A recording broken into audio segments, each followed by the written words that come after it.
আমাদের সার্বিক সুযোগ সুবিধা বঞ্চিত না হই, আমরা কর্মস্থলে আমরা ভালো থাকি, আমরা সেবা প্রদানে আমরা সবসময় সতর্ক সচেষ্ট থাকি। কিন্তু আমাদের যে নৈতিক এবং ন্যায্য অধিকার থেকে বঞ্চিত করা হচ্ছে, পদোন্নতি 2024 সালের পদোন্নতি এখনও দেওয়া হয় নাই।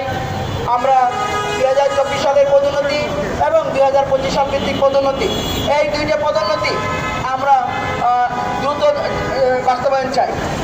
পদোন্নতি বন্ধ হয়েছে কেন সেই বিষয়টা আপনাদের কাছে আমাদের ক্লিয়ার করা দরকার। 2024 সালে কিছু 4টি রাষ্ট্রায়ত্ত ব্যাংকে প্রায় 7,000 সুপার নিউমারি পদোন্নতি দেওয়া হয়। সেটা দেওয়া হয়েছিল বিশেষ বিবেচনায়, যারা বঞ্চিত ছিল দীর্ঘদিন তাদের বিশেষ বিবেচনায় সুপার নিউমারি পদোন্নতি দেওয়া হয়। তখন বোর্ড অনুমোদন করে, আমাদের বোর্ড যথাযথভাবে অনুমোদন করার পর 2025 সালের 14ই অক্টোবর আর্থিক প্রতিষ্ঠান বিভাগ একটি স্মারক জারি করে বলে 2024 সালের ইতিপূর্বে প্রদত্ত সুপার নিউমারিগুলো সমন্বয় করতে হবে, রেগুলারাইজ করতে হবে, অন্যথায় নতুন কোনো নিয়মিত পদোন্নতি দেওয়া যাবে না। এরপরের দিনই 15 অক্টোবর আমাদের রাষ্ট্রায়ত্ত 4টি ব্যাংক তাদের সমন্বয় তালিকার সমন্বয় প্রতিবেদন পাঠিয়ে আমাদের নিয়মিত পদোন্নতি বন্ধ করে দেয়। আমরা দেখেছি বাংলাদেশের সব জায়গায় সুপার নিউমারি পদোন্নতি, ভূতাবেট্টা পদোন্নতি দেওয়া হয়, কিন্তু সেখানে কোনো সমন্বয়ের প্রশ্ন আসে না, নিয়মিতকরণের কোনো প্রশ্ন আসে না।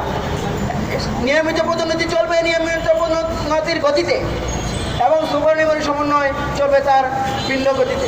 সুপার নিউমারি এবং নিয়মিত পদোন্নতি কখনো সাংঘর্ষিক নয়, আইনগত বাধা নয়। তাই আমরা চাই 2024 সালের সুপার নিউমারি 25 সালে সমন্বয় করে 25 সালের পদোন্নতি বন্ধ করা যায় না। সমন্বয় করতে হলে বা সমন্বয় যদি করতে হয় পরবর্তী বছরে করতে হবে। এবং আরও দেখতে পাচ্ছি আমরা একটি পদোন্নতি নীতিমালা হয়েছে, সেই পদোন্নতিও কার্যকর হয়েছে পূর্বের বছর, অর্থাৎ 24 সাল 25 সাল থেকেই কার্যকর হবে। 25 সালে নীতিমালা প্রণয়ন করে কীভাবে 24 সালের থেকে কার্যকর হয়, এটাই আমাদের প্রশ্ন।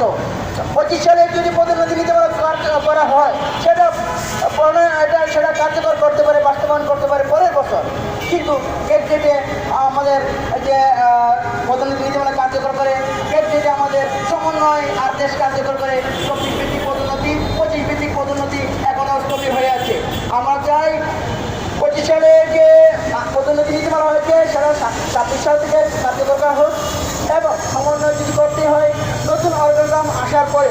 আমরা আরও অত্যন্ত দুঃখের সাথে আপনাদের বলতে চাই, বিগত 3 থেকে 4 মাস আগে আমাদের ব্যাংকগুলো নতুন পদোন্নতি অর্গানগ্রাম অনুমোদনের জন্য মন্ত্রণালয়ে পাঠিয়েছে, কিন্তু আমাদের বোর্ড কর্তৃক অনুমোদিত আমাদের একজন মানব সম্পদ বিশেষজ্ঞ মন্ত্রণালয় কর্তৃক নিয়োজিত একজন বিশেষজ্ঞ কর্তৃক প্যাকেট করে মন্ত্রণালয়ে পাঠানো হয়। সেটা এখনও প্রশ্নের মুখে দফায় দফায় ব্যাংকে প্রশ্ন করা হয়, বিভিন্ন ধরনের